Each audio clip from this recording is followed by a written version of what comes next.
Yang maha dicintai itulah salah satu makna dari lafaz Allah.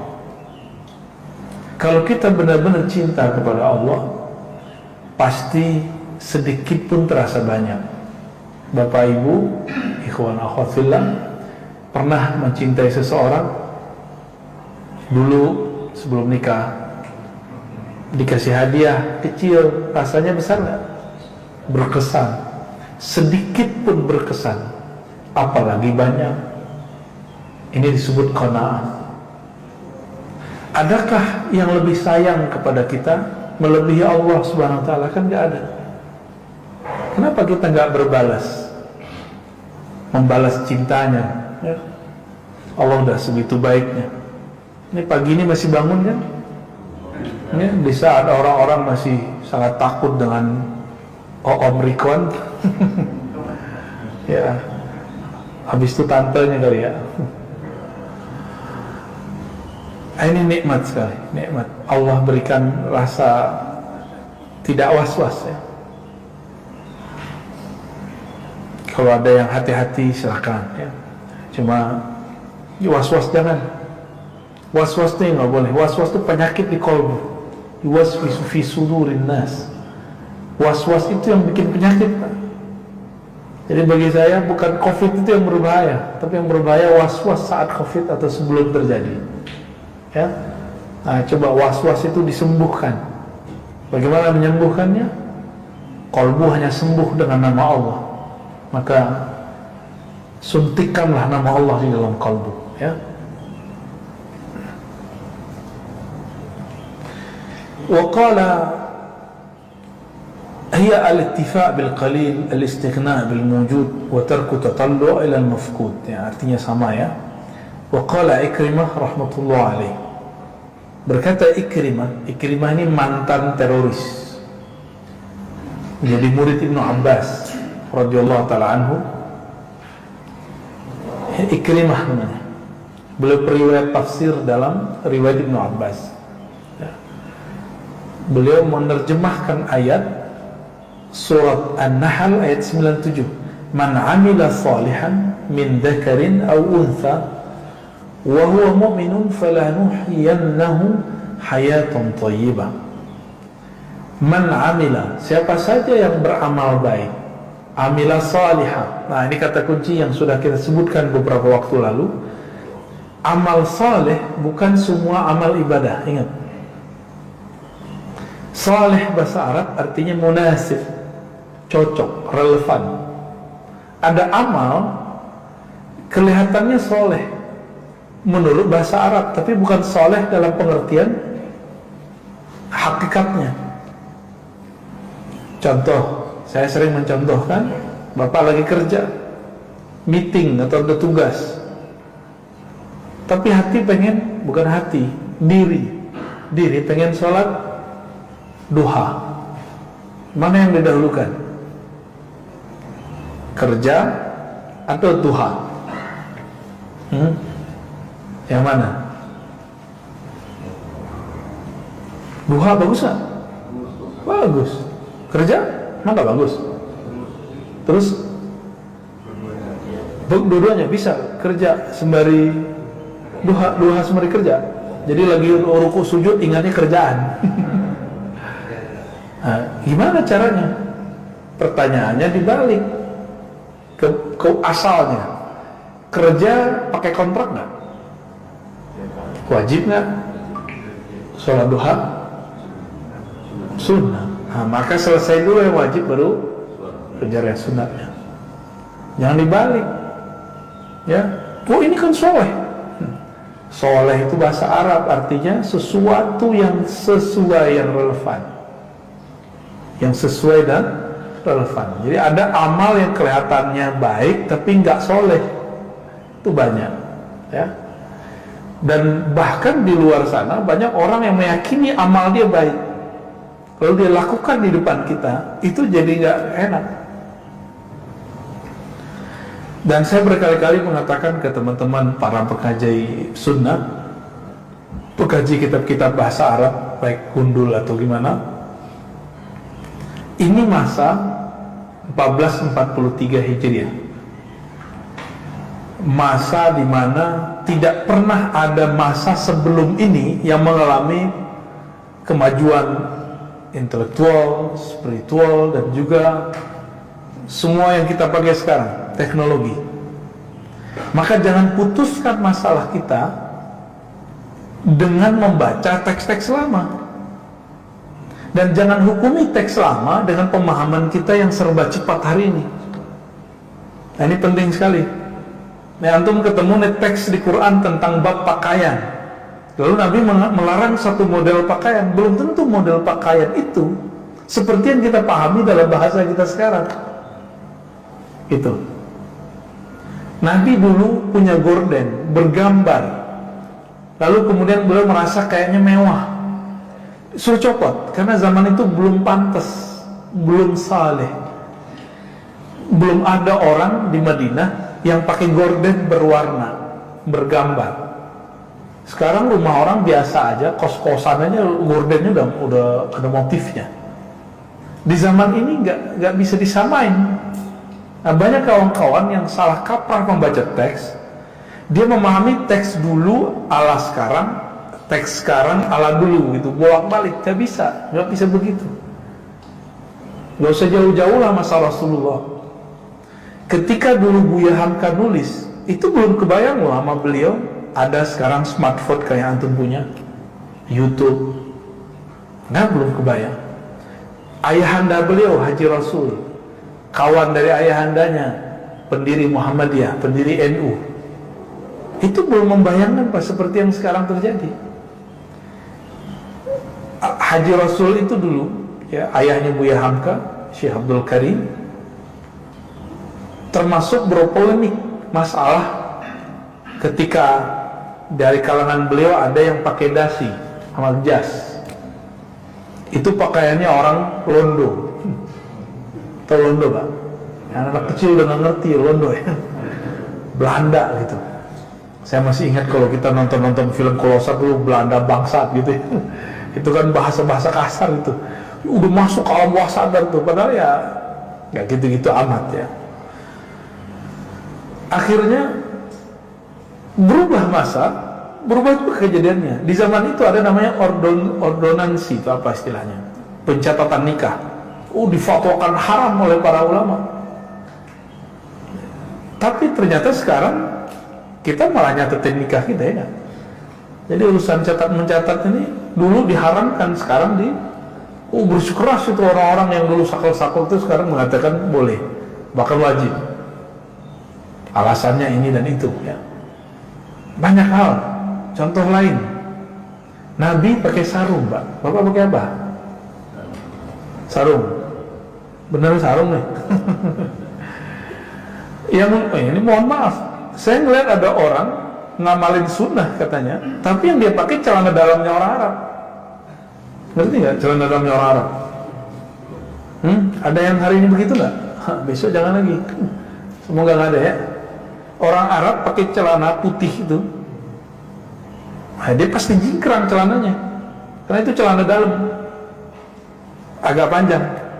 Itu bukan celana sholat. Ketika ada ustadz di Indonesia, dia memfatwakan bahwa bercelana di bawah mata kaki itu haram, tapi pas dilihat ternyata dia pakai celana ala celana orang Arab, celana dalamnya. Itu diketawain di sana, di Kuwait diketawain orang.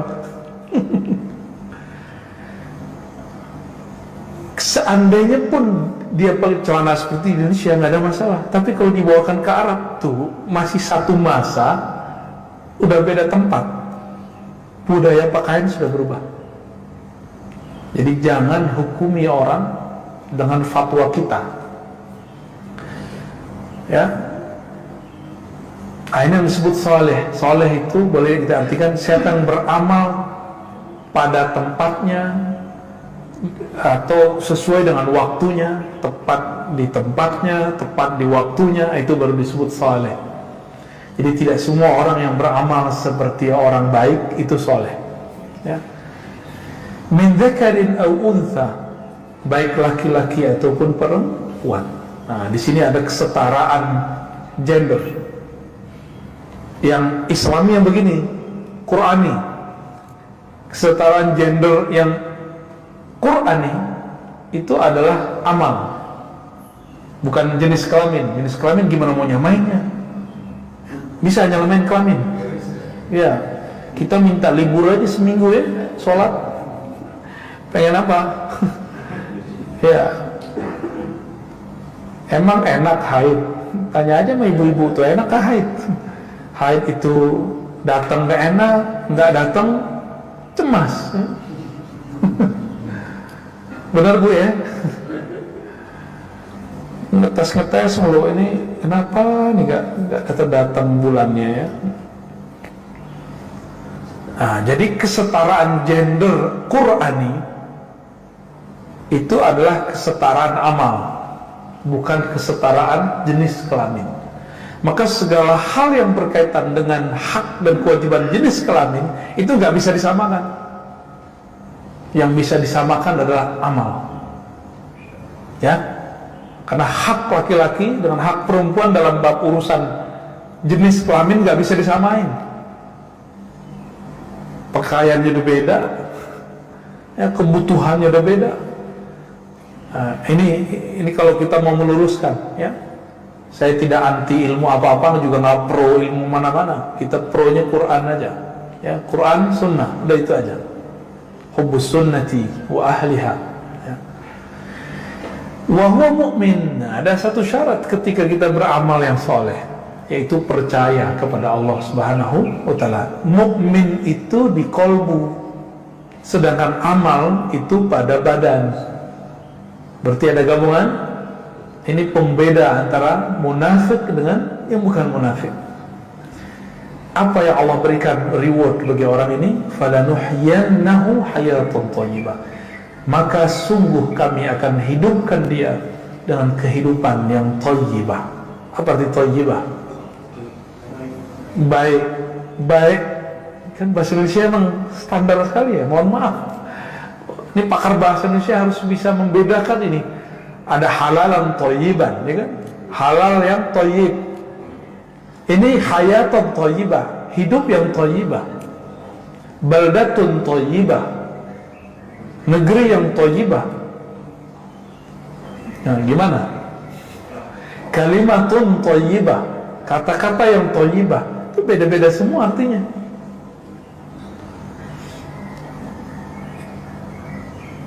Kehidupan yang penuh dengan keberkahan. Ikrimah mengartikan al-hayatut thayyibah al-qanaah, hidup yang penuh dengan rasa qanaah. Itu yang disebut dengan hayatan thayyibah. Orang beriman itu dia hidupnya penuh dengan thayyibah karena dia merasa puas dengan apa yang diberikan Allah Subhanahu wa ta'ala. Ya. Jadi apa yang membuat kita nggak bahagia? Karena kita nggak puas dengan apa yang Allah beri. Itu sederhana aja. Dulu sebelum nikah, sebelum punya anak, sebelum punya rumah, penghasilan 700.000 sudah cukup. Sekarang 7 juta kayaknya nggak cukup. Naik 17 juta nggak cukup. Coba kalau gaji saya 27 juta, udah nggak cukup juga. Nah, terus gimana dong? Ternyata gaya hidupnya. Gaya hidup itu lawan daripada qanaah, gaya hidup yang berlebihan. Ya, jadi qanaah itu adalah obat daripada lifestyle yang berlebihan. Lihat nih, yang awal saya udah tepar semua Pak. Ya. As-salatu khairun minan naum. Ya Allah, kasihan mereka ya. Udah khidmah. Wa fi qawlihi ta'ala la yarzuqannahumullahu rizqan hasana. Ya. Dalam surah Al-Hajj ayat 58, sungguh, ini sungguhnya 2 kali. La yarzuqanna, la, sungguh, belakangnya ada nun, itu arti sungguh juga tuh. Sungguh gitu. Itu terjadi secara harfiah, tapi secara bahasa rohani, nun itu ada satu makna, yaitu nur. Ya, la yarzuqannahum rizqan hasana. Sungguh Allah akan melengkapi rizki mereka dengan cahaya. Itu secara ilmu huruf ya. Nur. Cahaya apa? Cahaya rizqan hasana, rezeki yang baik. Hasan. Hasan ini kalau wajah jadi rupa yang bagus, kalau punya rumah kelihatan enak dilihat, punya mobil enak dilihat, punya baju enak dipakai, makan pun nikmat disantap, itu disebut dengan rizqan hasana. Gimana Pak? Udah enak belum makannya? Enak ya?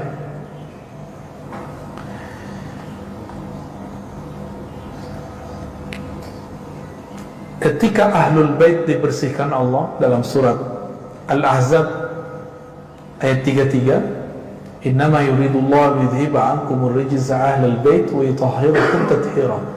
Allah hanyalah menginginkan bagi kamu untuk membersihkan kamu wahai Ahlul Bait daripada rijis. Rijis itu keburukan, kotoran. Kotoran apa pada mereka? Al-bukhul wa tama'. Al-bukhul, kebakhilan dan ketamaan. Lawan dari qanaah. Orang bakhil itu dia pelit kepada orang lain. Nah, bakhilnya ada ininya. Ada yang sudah kronis, namanya syahid. Dia tidak hanya pelit kepada orang lain, dia juga pelit kepada dirinya sendiri.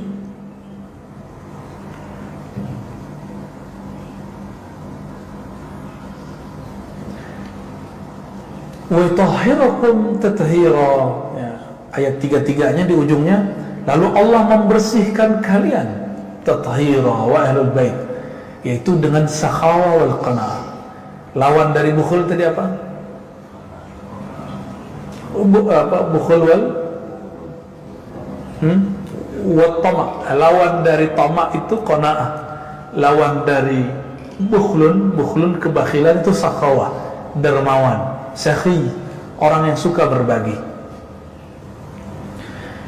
Berbagi itu tidak hanya bab harta ya, tapi juga ilmu termasuk bab ini ya. Sayyidina Sulaiman itu pernah berdoa, qala rabbi ighfirli wa habli mulkan la yanbaghi li ahadin min ba'di. Ya arada bil mulki kamal al hal fil qana'ah. Sayyidina Sulaiman itu doa, ya Allah ampuni aku. Minta ampun dulu beliau. Ya, ini adab berdoa. Wahabli mulkan, berilah aku anugerah mulkan. Apa arti mulkan? Kekuasaan kerajaan, menguasai jin. Salah satu kekuasaan Nabi Sulaiman adalah menguasai jin. Jadi Nabi Sulaiman itu punya cincinnya membuat takhluk, bukan sebenarnya cincinnya, tapi orang yang megang cincinnya itu. Tapi jin-jin yang sesat mengira cincin Nabi Sulaiman lah yang membuat ia sakti.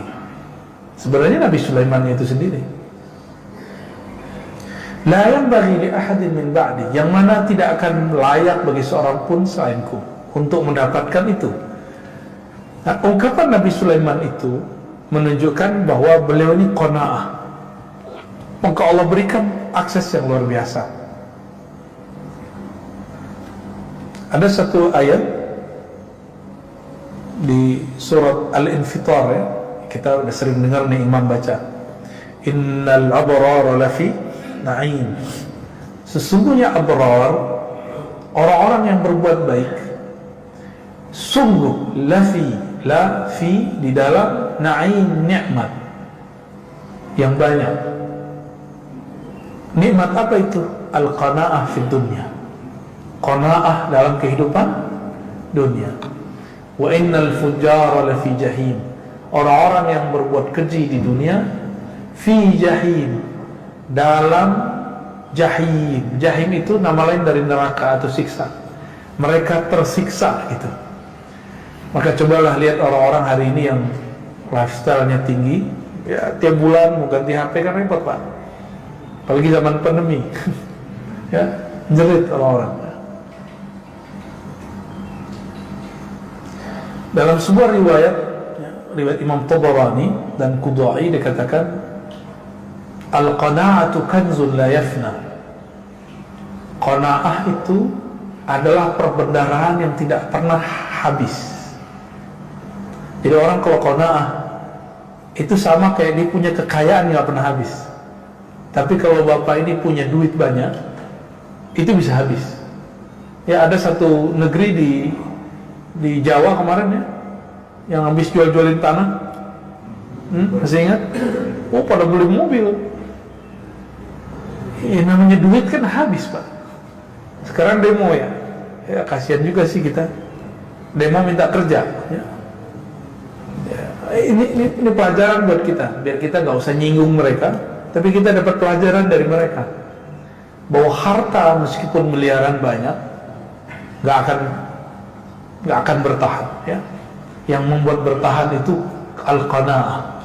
Ini pesan buat diri kita dan apalagi keluarga di rumah. Istri itu penting sekali ini mempelajari bab qanaah. Ini bukan alasan kita untuk tidak menafkahi, ya. Justru laki-laki itu kebahagiaannya bisa memberi nafkah. Laki-laki yang tidak normal, tidak sempurna, dia nggak memberi nafkah. Ya, jadi jangan ada yang seneng tuh, wah enak ya lu nikah sama apa orang kaya gitu. Terus maksudnya apa nanya begitu? Maksudnya apa? Biar kita nggak memberi nafkah. Itu cowok laki-laki nggak jantan itu yang nanya, ya. Laki-laki yang jantan itu, yang gentle itu ya bertanggung jawab. Bertanggung jawab. Jangan enak-enakan ngomong begitu ya. Itu cowok matre namanya.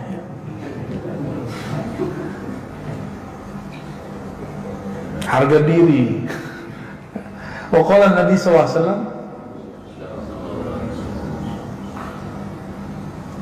radhiya yarda, irda bima qasama Allah laka takun aghnan nas. Nah, ini ada sebuah riwayat juga. Ini ada di riwayat Imam Tirmizi, semakna dengannya. Ridholah terhadap yang Allah berikan bagimu, engkau akan merasa menjadi orang yang paling berkecukupan di antara manusia. Ya. Bahasa Arabnya aghna, kaya. Jadi kaya dalam bab kerohanian itu bukan banyak kepunyaan. Kaya itu merasa cukup dengan pemberian Allah Subhanahu wa ta'ala. Namanya dunia, apa aja nggak ada puasnya, benar nggak? Nggak ada puasnya, Pak. Emang begitulah dunia, ya.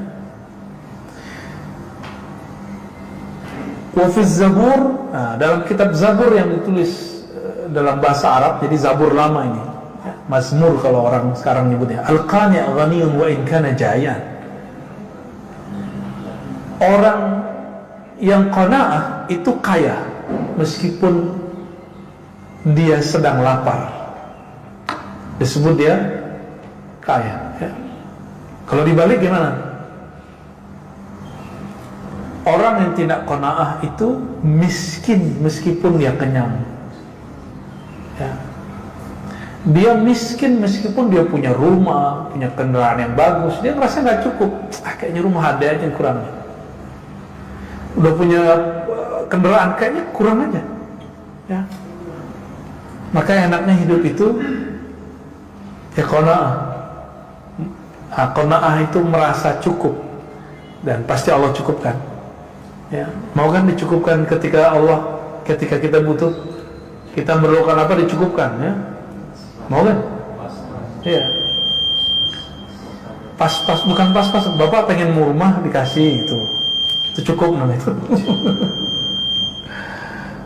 Syuruk ya. Ya. Ditahan aja syuruknya, Pak, ya. Ngaji lebih afdal daripada sholat 2 rakaat, ya. Nggak percaya Bapak meninggal aja dulu. Serius, saya ngomong serius. Jadi ada orang yang tidak paham, gurunya masih mengajarkan 1, 2, 3 bab ilmu. Dia baru dapat hadis kemarin. Hadisnya nggak tahu dia kalau kualitasnya tidak sampai derajat sahih. Bahwa kalau terbit matahari, maka sholat 2 rakaat sama dengan pahala haji umroh. Tamah. Itu kan pahala. Lebih tinggi pahala atau ilmu? ilmu. Lolos nih ya. Kayaknya ada yang mau sholat kayaknya.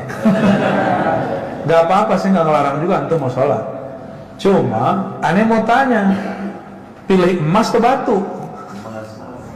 Ya. Ada juga beberapa. Saya ketika keluar kota masih ada 1-2. Kalau dulu kita di masjid-masjid besar di Bintaro, masih begitu. Coba, kalau semuanya berpikir begitu, kita ngomong sendiri, Pak. Ya, dia nggak paham bahwa ada satu bab di dalam hadis.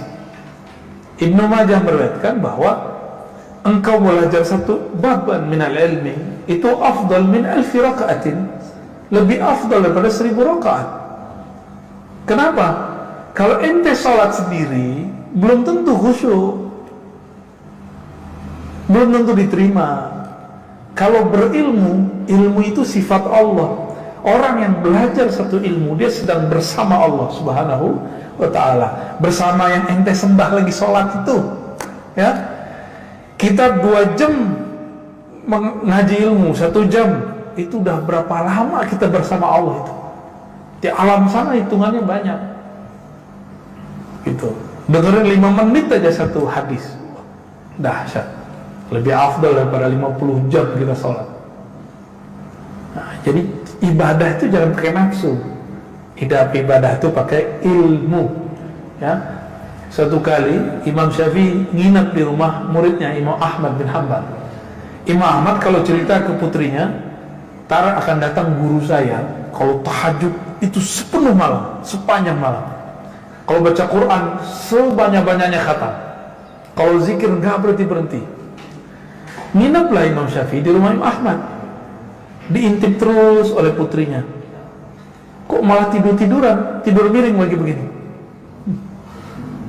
Tapi karena lampu dimatiin, jadi Imam Syafi'i itu kalau ingin tafakur belum matikan lampu. Kalau koneksinya sudah oke, boleh hidupkan, nanti nulis. Begitu terus. Besok pagi laporlah putrinya kepada ayahandanya. "Wahai ayahanda, katamu gurumu itu ahli sholat malam, sepanjang malam sholat. Aku intip malam tadi dia tidak pernah sholat kecuali cuma sholat witir." Sebutin semua, dilaporin semua. Lalu dipanggillah anaknya, "Sini nak,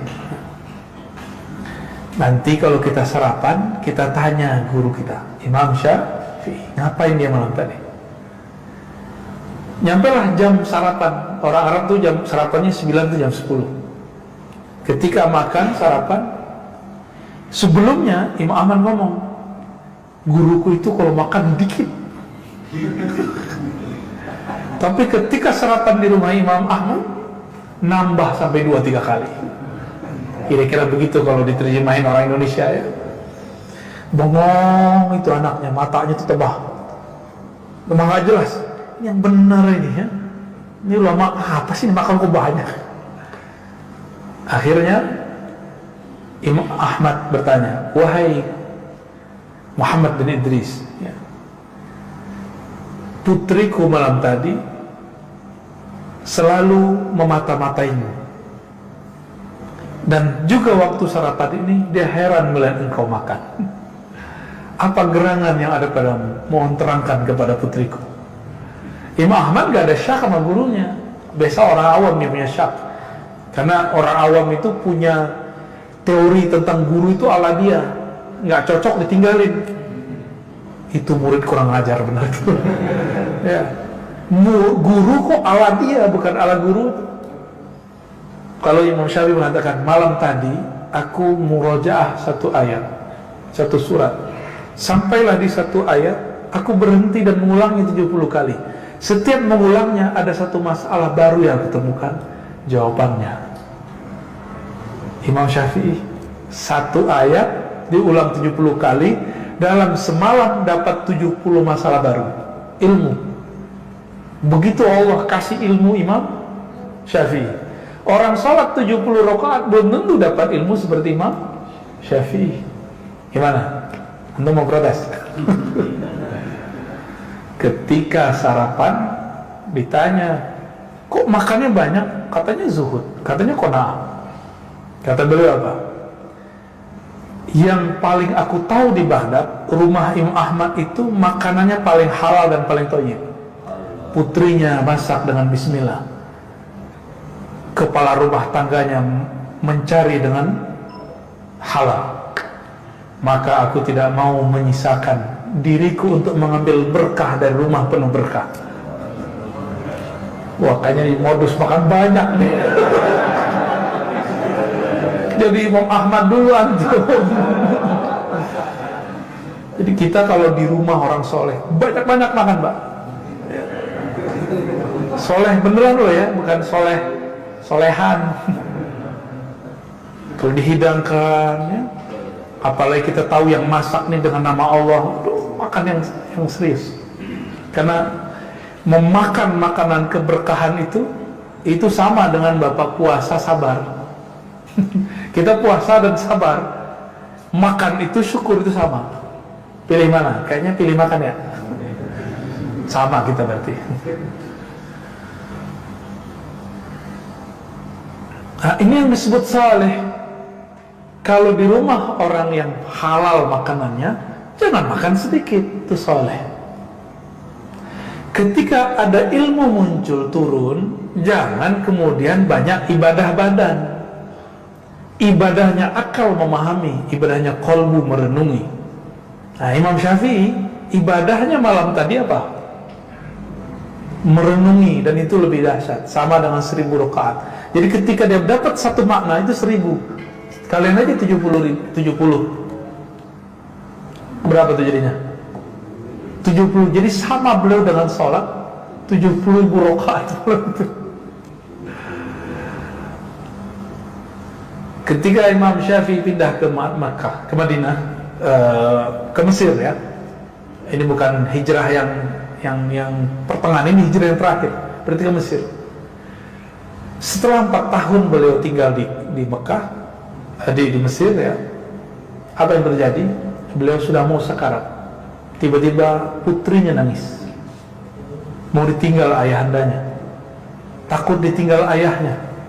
Siapa yang jamin hidupnya di masa depan? Apa tanggapan Imam Syafi'i? Ya, wahai putriku, ini rumah aku sudah khatamkan 4000 kali Quran. Beliau baru tinggal di sana 4 tahun. Berarti setahun Bapak hitung aja sendiri, pasti nggak ngerti gimana cara khatamnya itu. Itu matematika Imam Syafi'i itu. Karena beliau mengikuti mazhabnya Sayyidina Utsman, sehari bisa khatam 8 kali. Sayyidina Utsman sehari 8 kali. Saya belum bisa ngejar itu. Tapi saya punya santri, sudah ada yang bisa 10 kali sehari. Tapi nggak tahu cara dia baca. Cara bacanya itu kayak kita dengernya kayak lebah, tapi kata dia dengernya jelas. Itu bagi dia sudah 2 ayat. Bagi kita belum ya.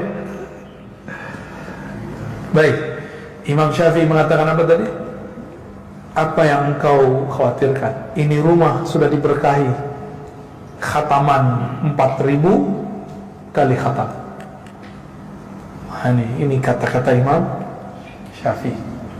Itu yang sekarang yang jadi kota Kairo itu ya. Tempat beliau dulu baca Quran. Barangkali ya itulah yang jadi Al-Azhar sekarang itu. Tempatnya beliau dulu tinggal itu.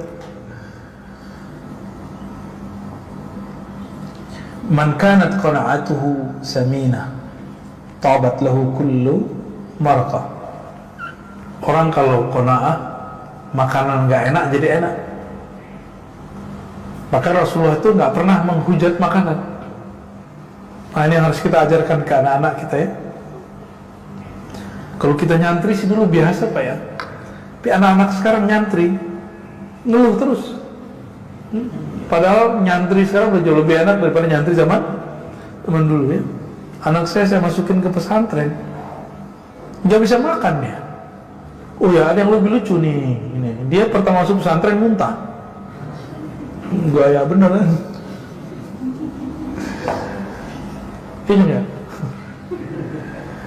Al-izzu fit ta'ah. Jadi Allah memberikan 5 pasangan, ya ada 5 pasang amalan. Al-izzu fit ta'ah.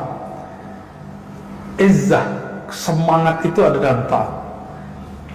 Semangat kemuliaan. Wazillu fil ma'siyah. Kehinaan itu ada dalam maksiat. Wal haibatu fi qiyamil lail. Orang yang karismatik itu adalah orang-orang yang membangunkan, yang qiyamul lail, baik dengan ilmu atau dengan amal. Lalu orang-orang yang qiyamul lail kuat, meskipun wajahnya lelah, matanya pucat, ya, tapi dia punya haibah, punya karismatik, ya. Maka kalau ada di antara bapak ibu ini, anaknya pengen dijadiin ulama, ajarkan anak kita qiyamul lail. Baik qiyamul lail dalam berilmu atau qiyamul lail dalam beramal, ya. Biar kalau dia ngajar itu didengar, berarti Allah ridho. Kalau dia berkalam, kalamnya itu berefek di kalbu manusia, itu berarti dia ahlu qiyamil lail. Kenapa dia kemudian dahsyat? Karena dia bisa beramal di saat orang-orang gak lihat dia. Dia bisa bangun di saat orang-orang gak sanggup bangun. Berarti kolbunya kuat. Jika dia berkata-kata, dia tinggal manahin kolbu orang gitu aja, Pak. Tapi kalau masih pakai panah, kurang kuat. Dia harus menjadi seperti lampu pijar. Tanpa perlu memanah orang, siapapun yang dekat pasti dapat cahayanya. Syukur-syukur jika kolbunya seperti rembulan, ya. Bahkan jika kolbunya seperti matahari, ya. Wal hikmatu fil batnil khali. Kebijaksanaan itu muncul apabila orang sering mengosongkan perutnya. Artinya puasa. Kalau Imam Syafi'i tadi apa dong? Itu lain lagi. Makanya antum lagi puasa sunat, diundang orang soleh wali Allah makan, batalin puasa sunatnya. Karena makan dengan beliau lebih afdal dari antum berpuasa. Karena yang masuk keberkahan, ya. Kayaknya bakal batal nih puasa Daud, ya. Wal ghina fil qanaah. Dan kekayaan itu hanya ada pada orang-orang yang qanaah. Tidak ada pada orang yang banyak duit, nggak ada. Ya, coba survei aja orang banyak duit kan sudah punya teman banyak nih, ya, nggak akan merasa kaya dia. Man qana'a istaraha min asy-syughul wastatala 'ala al-kull. Orang yang qanaah, dia akan rehat dari kesibukan pikirannya. Mau rehat, mau bahagia, qanaah, ya. Man nazarat ainahu ila ma fi aidin nas tala huznu. Siapa yang masih senang melirik kepunyaan orang, rumah orang, mobil orang, apanya orang lah, tala huznu, maka panjang merana hidupnya. Huzun, apa arti huzun? Kesedihannya. Bawaannya sedih aja, kok saya begini, kok saya begitu, ya. Saya masih ingat dulu waktu masih mahasiswa, kalau melihat ada petakan kosong, coba kalau aku tinggal di situ nggak bayar gitu, Pak. Udah nggak sama nggak? Sama kita, ya. Waktu dulu masih mahasiswa, sekarang udah ngeliat petakan kosong, nggak minat. Minatnya rumah gede yang kosong. Kalau ngeliat rumah gede yang kosong, ya Allah, ngapain ya orang kok tinggalin rumahnya? Kasih buat saya aja, ya. Gitu ya. Sekarang begitu. Nah, ini ustadz juga diuji, Pak. Ustadz itu ujiannya ngeliat tanah kosong. Serius. Kayaknya pengen bangun terus, ya. Pengen bangun pesantrennya modus itu. Donasi. Ada nasinya, ya. Ini hati-hati kalau para dai. Coba ditanya-tanya kolbunya, ini nafsumu atau kolbumu? Gitu, ya. Kita pengen bangun, ini nafsu kita atau emang manhaj yang diturunkan guru kita? Saya ketemu ada ajengan di Jawa Barat. Kata gurunya, kamu kalau punya pesantren harus ada pembangunan lahir batin. Jadi walaupun nggak ada apa-apa, harus ada apa kek yang ente sedang bangun. Itu ijazah dari gurunya. ijazah dari gurunya. Untuk apa? Orang kalau ada yang membangun berarti dia ada usaha untuk mengumpulkan dana. Dan saya tanya, kamu terima dana dari pemerintah nggak? Enggak. Dari partai? Enggak. Terus dari mana? Ada aja. Gitu. Jadi dia nggak ngantungin hatinya kepada makhluk. Nah, itu boleh. Itu nggak apa-apa. Ini tanah yang di sini belum selesai dibangun, udah pengen bebasin tanah yang sampingnya lagi. Nafsunya nggak beres-beres. Nah, itu nafsunya kiai dan ustaz. Ya, nafsu saya maksudnya. Itu nafsu saya, Pak. Maka ujian saya waktu beberapa tahun kemarin adalah melepas apa yang saya imajinasikan bakal jadi pusat pesantren. Kita lepasin. Alhamdulillah, ya, talak 3 selesai. Mentalak tanah, Pak. Setelah kita talak tanah, barulah kemudian rasa berat di pikiran itu berkurang. Saya jadi bisa fokus ngajar, bisa bebas keluar kemana-mana. Ya, habis itu tanah yang nyari kita. Oh benarlah kata Nabi dari hadis Imam Ahmad, hadis Imam Tirmizi. Siapa yang himmahnya dunia, maka Allah jadikan pikirannya bercabang, dan dia hanya dapat apa yang menjadi hak dia. Tapi sebaliknya, jika himmahnya akhirat, dunia datang. Dunia datang, dia seperti magnet. Nah, dunia itu datang ngejar dia, bukan dia ngejar dunia. Pilih mana, Pak? Ini teorinya doang yang mudah nih. Cobain aja sendiri, itu kuat. Madama al-iqab fi matarihi fala tusammu ilaihi himmatas siyar. Ini enggak perlu ya. Nah, maka jamaah yang dimuliakan Allah, qanaah itu sederhana, terima apa adanya, ridho dengan yang diberikan oleh Sang Maha Kekasih. Mulailah qanaah dalam hidup. Mulai di rumah nggak menghujat makanan istri, ya. Istri mulai tidak protes ketika suaminya dapat apa aja dah kasih, terima. Itu latihannya seperti itu. Praktekkan itu ke anak-anak kita. Semoga anak-anak kita ikut qanaah. Amin ya rabbal alamin. Maka keluarga itu akan jadi keluarga yang mubarak, keluarga yang penuh keberkahan dari Allah Subhanahu wa taala, ya. Wallahu a'lam bishawab. Gimana, Pak? Saya ada pertanyaan online. Ya. Dari Sorong, Papua Barat. Masya Allah. Udah jam berapa tuh? 2 jam lagi ya. Assalamualaikum Buya Razi. Waalaikumsalam. Apakah qanaah bisa datang dengan sendirinya atau ada usaha untuk mendapatkannya? Jika memang ada, bagaimana cara mendapatkannya? Jazakumullah. Qanaah itu ilmu. Ilmu yang dipelajari. Ilmu ini sifat, akan menjadi sifat, karakter di badan. Jika kita ingin sabar, bergaul dengan orang sabar. Lihat cara dia menghadapi sesuatu. Maka berkatalah para imam kita, man la yara muflihan la yuflih. Orang yang tidak pernah melihat orang sukses tidak akan pernah tahu cara sukses. Orang yang tidak pernah melihat orang qanaah tidak akan pernah mencapai qanaah. Maka bergaul dengan orang-orang yang qanaah. Kadang-kadang yang qanaah itu belum tentu ustaz, ya. Ada ustaz nggak qanaah banyak, Pak. Masalah honor. Serius. Ya. Saya dapat kabar di suatu wilayah di Kalimantan, jamaah di situ minta jam subuh yang tidak ada dalam schedule. Satu titik dia takar segitu ya. Kalau enggak saya nggak mau. Sampai begitu. Qanaah nggak tuh? Kalau yang dia dai itu tahu tugasnya kan menyeru orang kepada Allah, ya.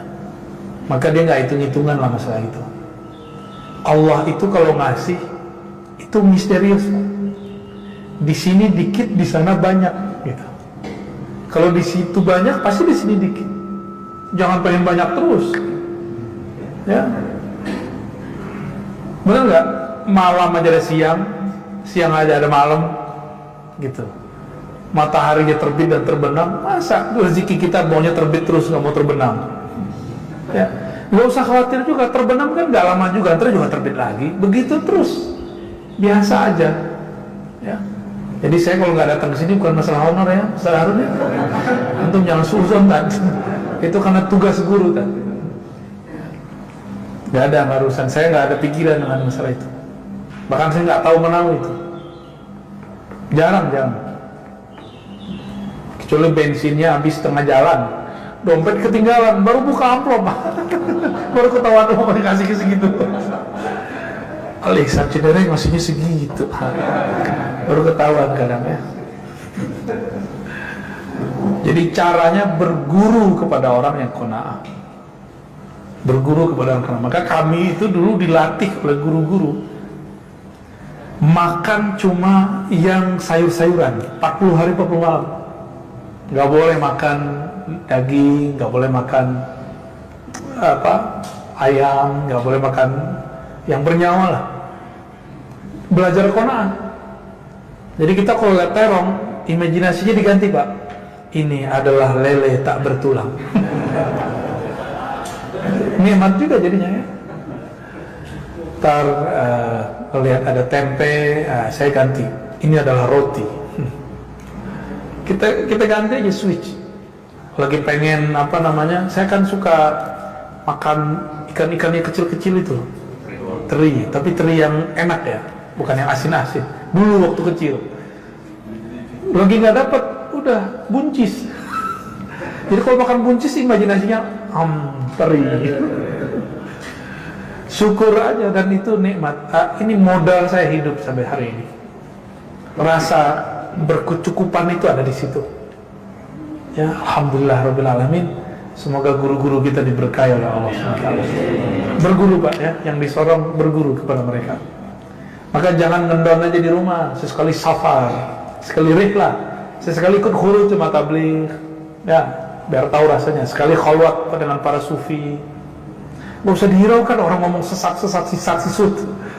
Ya, lihat akhlak dia yang ngomong sesat itu. Berakhlak dia. Agama ini agama akhlak, bukan agama ngomong hukum. Hukum itu nomor sekian. Nabi utamakan akhlak.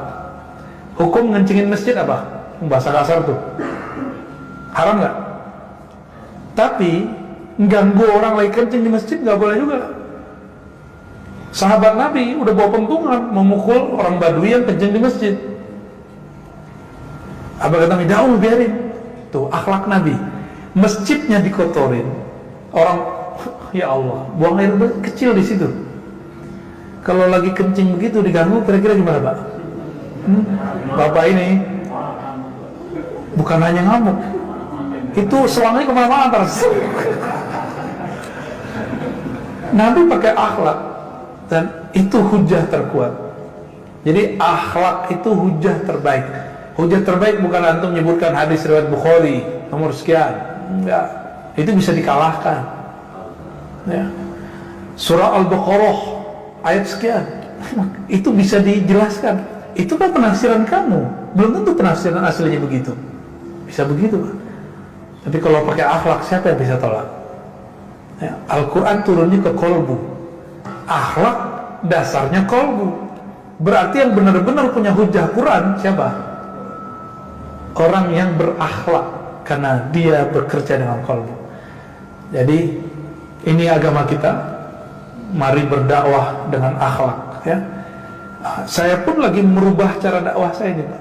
Proses terus penyempurnaan. Jika di masa-masa lalu saya suka frontal, ya itu maklumlah darah muda ya. Sekarang pun lagi mencoba memperbaiki. Maka saya paling, ketika ada yang sesuatu orang tersinggung, saya minta maaf ya. Tapi nggak semua juga kita harus minta maaf ya.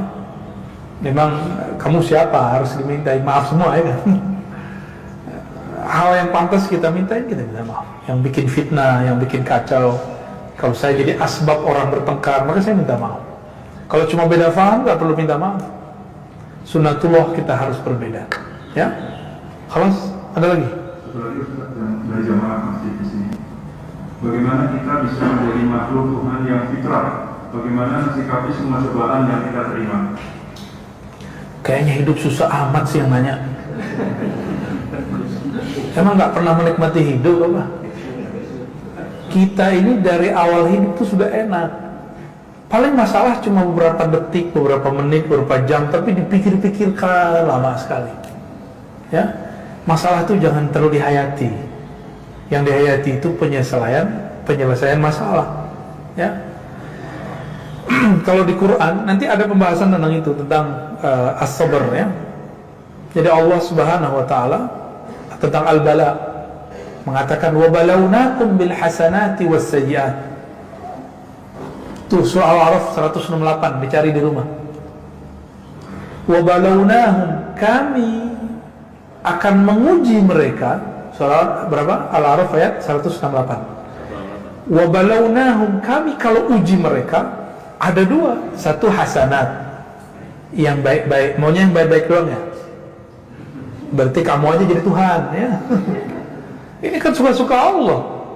Kami uji mereka, kami tempa. Bala itu bahasa Arab artinya penempaan. Besi kalau sering ditempa, terus kita mau buat pisau, pisaunya bagus nggak? Jika antum ingin punya kolbu tajam, pikiran yang dahsyat, siap-siaplah ditempa. Maka kalau di sekolah itu anak-anak yang sering mengerjakan contoh soal, lalu dikasih latihan, dia biasa aja nanti kalau ujian. Ya, saya bisa baca kitab begini, itu bukan soal-soal, ini memang karena latihan aja sebenarnya.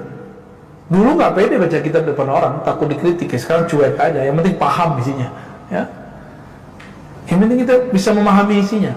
Kadang-kadang kita diuji dengan kebaikan, dipuji orang, dapat rezeki yang banyak, disenangi orang. Ada dibalik wasayyiat, dibenci orang, dikata-katain orang, dianggap syubhat sama orang. Antum udah pernah dianggap syubhat belum? Udah pernah tolol belum? Seru loh. Dibilang tolol sama orang tuh seru banget ya. Ya, dibilang sesat sama orang tuh unik lah ya.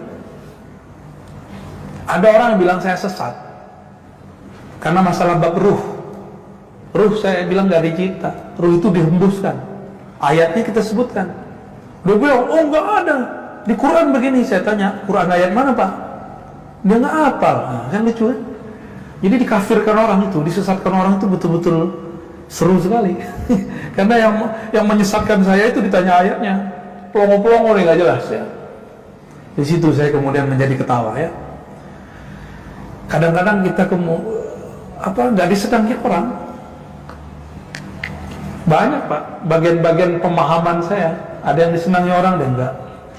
Tapi ingat, saya ini mengajar bukan untuk nyenengin orang gitu. Saya ngajar itu menyampaikan amanah ilmiah yang saya tahu. Maka antum pasti akan kaget-kaget ketika saya mengatakan yang ini menurut saya halal, yang ini tidak halal, yang ini haram, ini tidak haram. Bisa jadi beda dengan yang antum pikirkan. Bab politik nanti, aneh belum tentu ngikutin antum ya. Nah, karena kita bukan ustadz pemuas nafsu jamaah. Kita punya manhaj sendiri, kita punya manhaj fikrah sendiri. Nah, saran saya kalau dai-dai harus punya karakter yang lebih dari itu kalau bisa. Dia menarik jamaah, bukan ditarik jamaah. Nah, kapan dakwah menjadi hancur? Ketika ustadznya menjadi pemuas nafsu politik jamaah, pemuas nafsu pemahaman jamaah. Ya ganti aja statusnya, jangan jadi ustadz lagi ya, jadi jamaah aja. Jadi ada dua ya, ujian itu ada dua, baik dan buruk, dan selalu begitu. Nggak mungkin orang itu akan buruk selalu. Lalu kalau pertanyaannya dipahami yang lain, pengen suci fitrah, nggak bisa pak ya, hanya Allah yang memfitrahkan kita. Nabi mengatakan orang yang puasa Ramadan imanan wahtisaban ya, maka dia akan lahir seperti dia akan keluar dari Ramadan seperti lahir dari ibunya. Itu Allah yang kerja, bukan kita yang kerja. Tugas kita cuma kunu ibadallah, jadilah hamba-hamba Allah. Maka saya ta'lim saya tidak pernah menuntut orang suci, nggak pernah. Yang kita tuntut orang tobat, suci nggak? Nggak mungkin Bapak suci. Saya aja nggak ada. Ini sekarang benar nih, pulang coba, buka YouTube, nonton, matanya udah kotor lagi, ya. Bener nggak? Sekarang nih udah bener nih. Nyampe di jalan, bukan kita yang ingin melihat maksiat, Pak. Maksiat yang datang. Terus mau disalahin siapa? Ya. Jadi saya nggak percaya kalau ada orang bisa menjadi suci. Nggak percaya. Kecuali hanya orang yang disucikan Allah. Maka ayatnya yuwayutahhirukum tathira. Hanya Allah yang mensucikan. Kita tidak akan pernah bisa mensucikan diri sendiri. Ini kemarin nih Bapak cek, ingat-ingat seharian pernah kan makan minum nggak menyebut nama Allah? Hai, gimana tuh?